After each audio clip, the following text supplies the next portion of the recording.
All I represent in my confidence. I am the greatest. I cannot lose. I'm pretty. And every man believes he's the greatest. Every man would like to be the greatest. Many want to say this, but they fear it. And they see this in myself, and some hate me for it, and some love me so. Do you have a bodyguard? No. You don't? I have one bodyguard. He has no eyes, though he sees.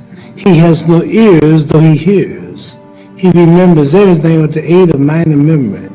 When he wishes to create a thing, he just orders it to be, and it comes into existence. That's God. Oh, he's my bodyguard. He's your bodyguard. He's the supreme. What would you like people to think about you when you've gone? I'd like for them to say he took a few cups of love.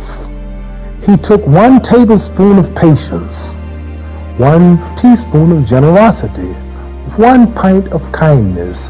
He took 1 quart of laughter, 1 pinch of concern, and then he mixed willingness with happiness. He added lots of faith, and he stirred it up well. Then he spread it over a span of a lifetime, and he served it to each and every deserving person he met.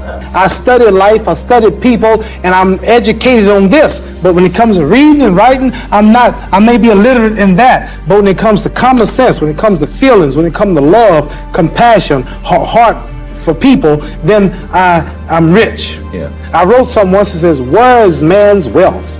His wealth is in his knowledge. For if his wealth was in the bank and not in his knowledge, then he don't possess it because it's in the bank. You understand? My wealth is in my knowledge. I'm a spokesman for my people, and I'm going to represent my people, and I don't want to be a bad representative. I can't be blind, because the blind lead the blind, they all fall in the ditch. No, I want to say something right here. This might make you all think.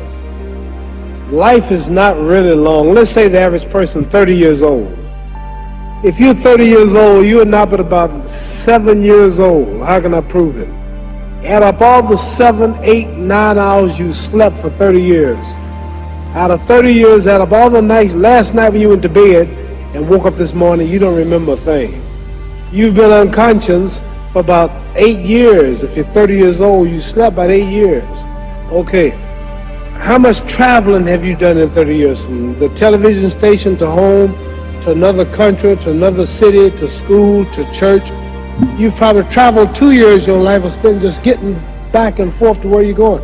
So there's 8 years of sleeping, 2 years of traveling. There's 30 years out of your life before you accomplish anything. How long do you sit in school? In America, we stay in school from the 1st grade to 12th grade. 6 hours a day for 12 years. Break it down.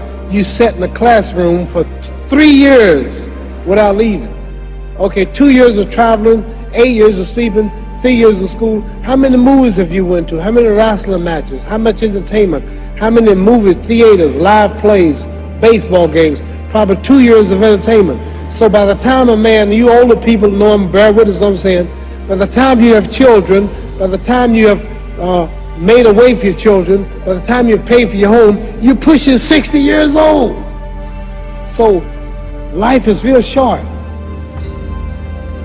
See, Ali, that's the only thing about Ali. When you were watching Ali get beaten up as an old man, even if he was a young kid, he's not going to quit. You got to kill him. He won't quit. Even he was getting beat up every round, getting kicked out of my lab at home. And it's a champ. No, come on, let me out. Come on out. They wouldn't stop. He would have to stay up there and take the beating like a man. He wouldn't quit. And the way I respect a guy like that so much, I have so much admiration for a guy like that so much, but it's just not right to be that way as a human being. Just say it's over. I come back and fight another day else. You got me, you know. And listen, I always like to think I'm a bad. I don't give a.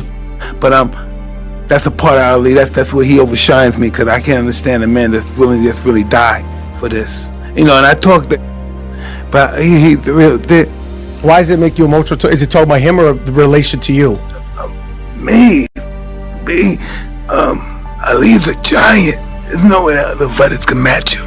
He'll die for this shit. He'll die. I'm not gonna die for this. Everybody has a purpose in life. Everybody has a destiny. And the knowledge of that destiny enables one to fulfill it. See, so everything was put here for purpose. Ants, buzzards, trees, and it's the knowing of that purpose that enables every man to fulfill it. And And life begins when a person realizes his purpose in life.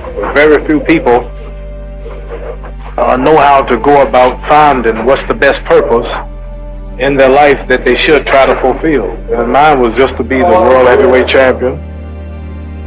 And then also not only being the champion, but keeping my dignity, my pride, and my manhood, not Uncle Tom, as they say, selling out my people just for the white man's dollar. So this is my purpose, to go down as the first one, just about to go all out and all the way, and being clean with the sport, and not representing nothing like tobacco and whiskey and various commercials, and stand with my people and representing everybody, and at the same time not disowning my own, marrying my own kind, and socializing with my own kind. But I belong to the world as far as being the champion, but I let it be known that I am black, and I will always be black and with black, even if I mean give up all the money and everything that I can be offered from boxing.